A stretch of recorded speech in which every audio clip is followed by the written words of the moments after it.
I know Rwanda did it earlier. Rwanda even went further by allowing East Africans in terms of professionals to come and work in their country. You know, so do we call it the common market? Do we call it bilateral? You get what I'm saying? So, but it happened even before the common market. But we, as what you call other partner states, we haven't done anything. You know, we promised the East Africans rights from July 1st last year, but to date they're not. It's nearly a year now. I think it's only a month or time. To date, nothing has happened. And I always say it is national assemblies who should ask these questions of the executive in terms of what have you done in terms of allowing, you know, for example, Ugandan citizens to enjoy the rights under the East African government. I know you come from you say you're from Lake Victoria region. Of course, there are a lot of issues in terms of what happens, but we've not really clearly told our people what rights they enjoy in terms of the East African community. We have borders, but of course one thing we have to understand, we're not a federation yet, we still have our borders. We have to respect some of those borders. But at the same time, we told them that, for example, they can move freely. We're telling them they can do business freely. Now, if you can say you can move your businesses freely or your products freely, and then you cannot follow your products, what business is that? Sure. So, you know, those are the kind of things I think we have to, try and get people to understand. As an assembly, we've gone out of our way to try and push. You know, most of the time, whenever we're in the partner states, one of the reasons why we go there is to bring the community closer to the people. You know, of course, the Ugandan Parliament has been a very good friend of EALA.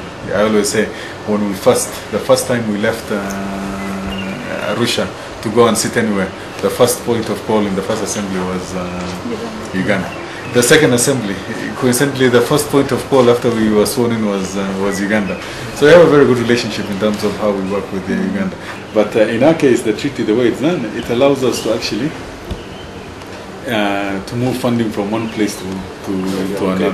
What about we can't increase that we can, but within that ceiling we can relocate before the before we pass the budget. Does the EALA Parliament have some kind of technical expertise, especially during budget process? We don't. That advises or helps you to.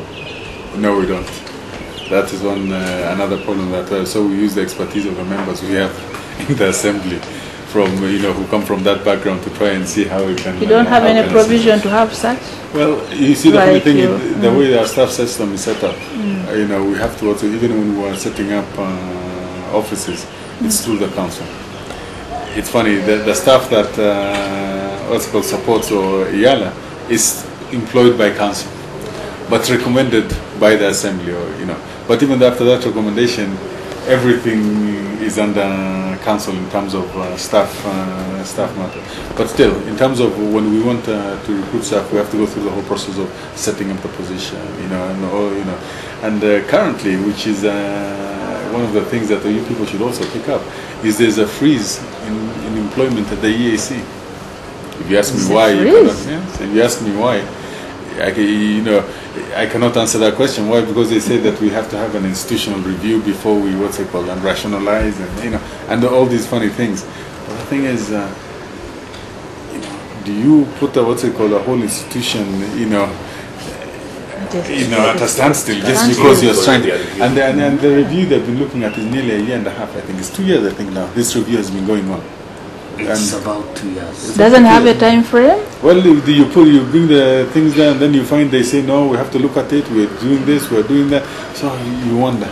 And sometimes one of the biggest problems I find is when the partner states want to micromanage the affairs of the community, which is a problem.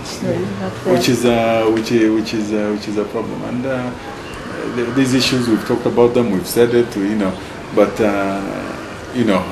you'll find out they'll say the partner states institution, even though it's a partner states institution, they made commitments. You have to but you see, I guess for us as an assembly, they don't really come into our affairs. At least right now, we find that as an assembly, we've gone out of our way to show these people that ABCD. But in terms of the secretariat, when it comes to the civil servants, and then the PS comes, the minister comes, people become very timid. They don't really, to a point where, I'll give an example, when you want to hire, they say that you should come to them to even, in terms of management issues. For example, you want to advertise, they tell you have to come and seek approval for advertising. Shortlisting, they want to come for shortlisting. In terms of interview, they want to come and sit on the interview panels as well. And then in terms of appointment, it's council that appoints. So the question I was asking is, why don't you just second? Why go through all those costs if you want to come and not second? And then they come to council, they start arguing over something that they all sat through.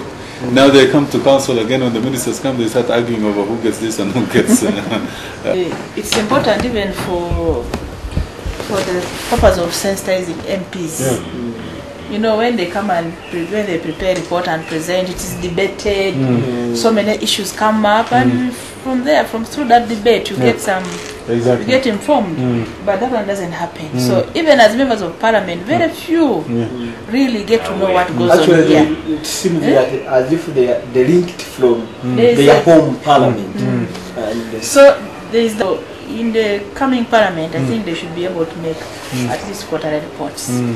Then second, there is also need to link. You have committees here, and there are committees in the various parliaments.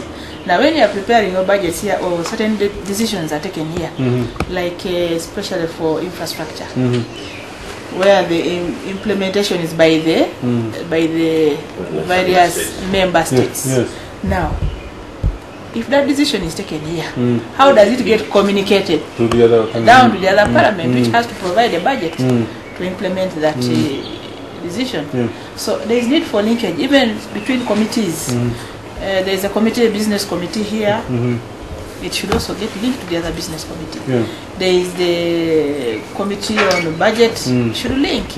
Public accounts committee should link up with here, and then that kind of linkage. Even if it is a pre-budget meeting to get issues, what do we need to handle at your level? What do you need to know what are the things or what are the issues for you at your chapter level, and then what do you want to bring at this level? How do you harmonize with our other partner states? Because it is very important. Yeah, harmonization. Harmonization is also carried out.